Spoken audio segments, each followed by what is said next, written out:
Biological Riley presents Cult of the Lamb. Quick impressions. I generally do not enjoy the city management simulation genre of games. When it comes to building one's own cities, towns, and societies in a game like, say, Animal Crossing, I get bored fast. If anything, my eyes glaze over the entire experience as if I were reading a textbook thick EULA, and this happens for two reasons. Firstly, I generally like my games to have a form of narrative momentum that complements gameplay progression, and secondly, I'm really bad at customizing my own given societies. Like whenever I play Animal Crossing, the layouts of my towns look like shit and are not aesthetically pleasing to the eye, truly proving that LGBTQ folks aren't all great home decorators. I just don't live up to the stereotype here. Ha! And to wit, I generally avoid town simulation titles. I'm just not a fan of the genre. Cult of the Lamb, though, is different. While it is a town management simulation game, it actually does have a narrative that complements its gameplay progression. In fact, you don't have to be good at customizing a town and satisfying its inhabitants in order to get the most enjoyment out of the game. If anything, you can be bad at this type of game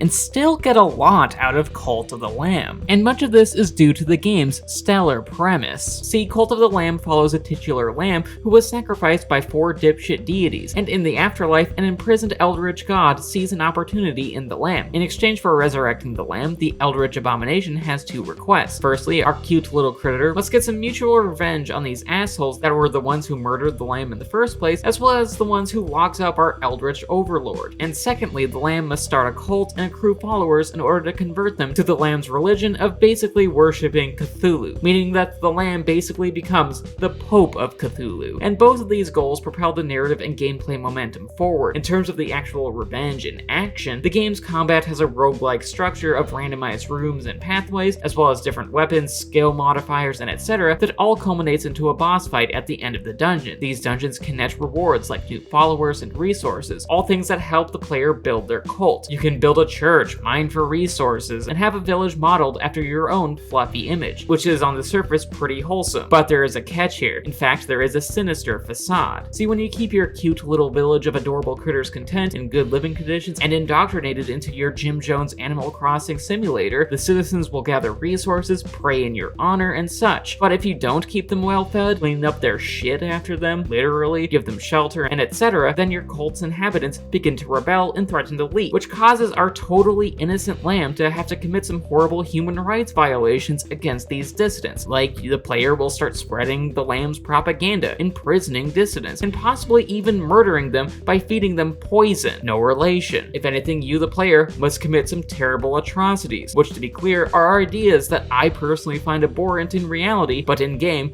they are all in service to how the player must advance the story and the gameplay. And that's honestly good, because there are actual reasons to try and keep your followers content. Keeping the faith meter strong means that you'll have followers less inclined to rebel or leave, and the more followers that stay allows more animals to start worshipping the lamb, which in turn further unlocks more weapons and abilities for dungeon runs. Also, you can sacrifice a follower to Mr. Tentacle to upgrade your skills faster. And regardless of whether you level up through your worshippers or sacrifice, the way in which the player handles the cult affects both the story and the gameplay progression. Because once again, the city management and the roguelike action gameplay may be of 2 distinct styles of game, but they really complement each other well. It's a very cyclical experience. Admittedly, Cult of the Lamb has a few imperfections, mostly on the roguelike side of things. In fact, enemies can get lost inside the background of the level design, the dodge roll is unpredictable, and the different randomized combat modifiers don't really shake up the gameplay as much compared to other roguelikes like, say, Hades. It just doesn't do enough, unfortunately. But still, even with those said imperfections, Cult of the Lamb is a really good game that is greater than the sum of its parts. While some of its action has some issues, the way in which the game ties 2 distinct and polarly opposing genres together cohesively is astounding and commendable. Because despite being both a city management sim and a roguelike title, this fusion of styles meshes incredibly well together. After all, the cartoonishly wholesome yet darkly humorous art style, the narrative agency, and the gameplay progression all overlap in both sections of the game, which ultimately allows Cult of the Lamb to feel like a transformative experience. And for that, the game is worthy of praise. Cult of the Lamb is, ironically, worthy of a cult